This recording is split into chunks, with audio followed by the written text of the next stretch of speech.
আমি জুলাই আন্দোলনে আমার হাতের ডান হাত ভেঙে যায় এবং পাশাপাশি আমার পায়ের আঙ্গুল একটা ভেঙে ফেলে, অর্থাৎ প্লাস দিয়ে উঠে ফেলে। 4 তারিখে আমাকে ধরে নিয়ে যায়। সো সেই প্রেক্ষিতেই ওরিয়র আব্দুলের সাথে আমার পথ চলা এবং এখনো পর্যন্ত মোটামুটি সাফার করতেছে এই অসুস্থতা নিয়ে। কেমন ছিল আন্দোলনের দিনগুলো? কেমন ছিল? আপনি স্মৃতিচারণ করলেন, খুব কষ্টের দিনটা কেমন ছিল? ব্যাপারটা হচ্ছে কি, মনে করেন স্মৃতিচারণটা বলতে গেলে আপনি যে বললেন মাত্র কথাটা, আমাকে স্মৃতিচারণ কথাটা বলতে কষ্ট লাগে। মানে আপনি দেখবেন প্রত্যেকটা দিন, প্রত্যেকটা সেকেন্ড যখন আমরা পেইন পাই, একটা 2 কেজি ওজনের কোনো কিছু আমি আমার ডান হাতে উঠাতে পারি না, ওই পেইনটা আমার কাছে এখনো পর্যন্ত খুব খারাপ লাগে। এখনো পর্যন্ত মনে হয় যে পুলিশ আমাকে যেভাবে ধরে নিয়ে গেছিল আমি বাঁচবো না।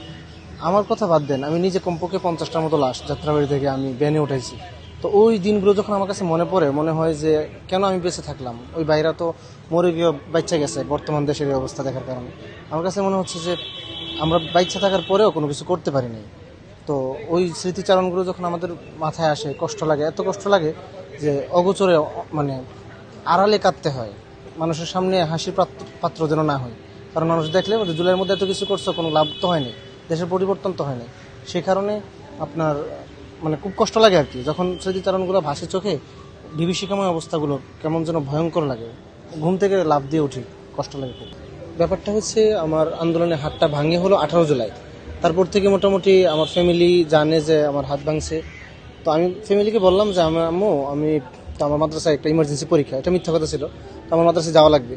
তো মাদ্রাসায় আসার পরে মাদ্রাসায় থাকতে পারি নাই, ওখানে থাকতে দেয় নাই। এবং পাশাপাশি আমার যে বাসা ছিল, ব্যাচেলর বাসা, ওখানে থাকতে দেয় না। তো এর প্রেক্ষিতে প্রত্যেকদিন আন্দোলন হাত ভাঙ্গা নিয়ে প্লাস্টার অবস্থায় চালিয়ে যায়। পরবর্তীতে 4 জুলাই যাত্রাবাড়ির যত ছাত্র আছে সকল ছাত্রদেরকে নিয়ে লিড আমি দিই, এখনো পর্যন্ত ফেসবুকে সবাই দেখে। তো ওই লিড দেওয়ার পরে তারা আমাকে দেখে যে আমরা যাত্রাবাড়ি থানাটা ঘেরাও করি।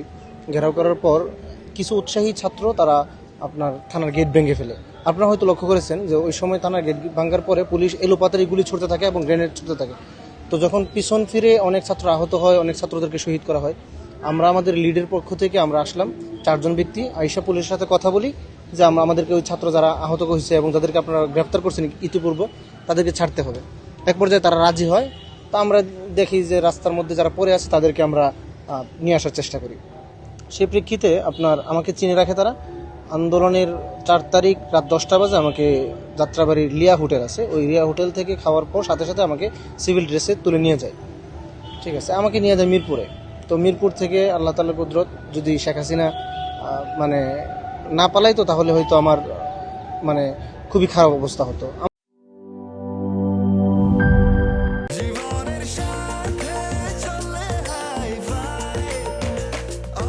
স্বাস্থ্যকর অল টাইম, সব সময় অল টাইম হেলদি লাইফ।